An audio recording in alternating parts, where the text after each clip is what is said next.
Horizon Forbidden West is out in just a few weeks on February 18th for the PS5 and PS4, but there is still a lot we don't know about Aloy's journey. Luckily, we were recently able to go hands-on with 4 hours of the upcoming sequel and got a deeper look at what will await players. Of course, with that comes some brand new footage which PlayStation has captured on a PS5 of an in-development build of the game. This is not the final release version of the game that you're seeing. But there's so much already to explore and look into and piece together about what Forbidden West will be like that we want to show you some of the advancements Guerrilla is already making compared to Horizon Zero Dawn, which we've captured on PS5. So without further ado, let's jump in and see how the two stack up so far.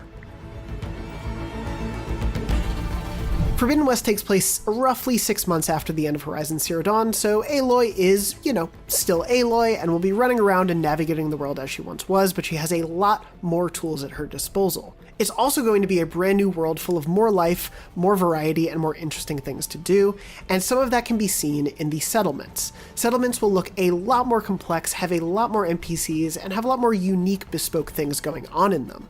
You'll be able to see some of that in this footage, as well as more we have up on IGN, but you can already see with a quick comparison of just how much more life there is in this opening area settlement known as Chainscreen. It's also worth pointing out that this footage takes place before you get into the Forbidden West proper, so it will still look somewhat reminiscent of the Karja and Oseram areas that you've been to in Horizon Zero Dawn.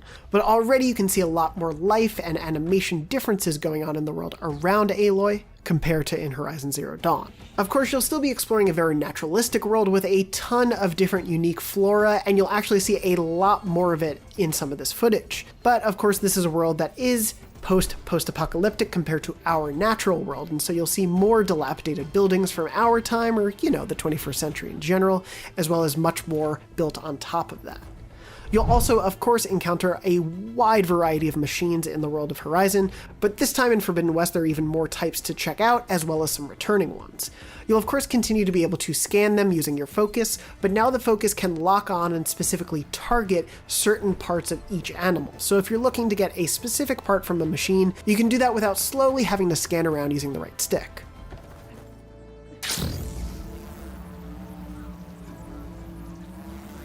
Aloy's arsenal will be expanded, though there are returning moves like the ability to rappel down from high points, as well as take zip lines down to locations she'll need to get to a little bit more easily. However, the climbing and traversal overall in Horizon Forbidden West has been improved greatly. There are going to be a lot more places where you're able to actually jump onto, climb around, and navigate through the environment by just hopping around, rather than very specific paths that you can see in the Horizon Zero Dawn footage.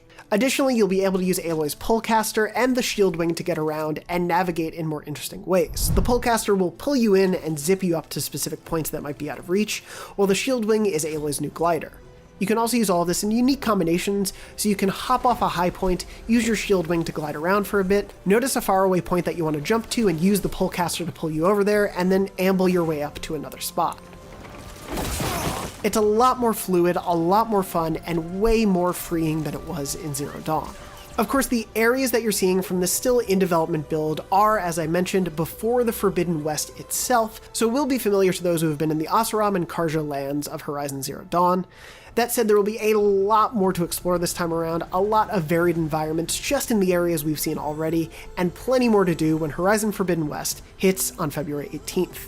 For even more about what we've seen, be sure to check out our hands-on preview of Horizon Forbidden West and listen to the latest episode of Podcast Beyond for even more specific detail. And for everything else in the world of Horizon, you're already in the right place, IGN. Lancers! Form up!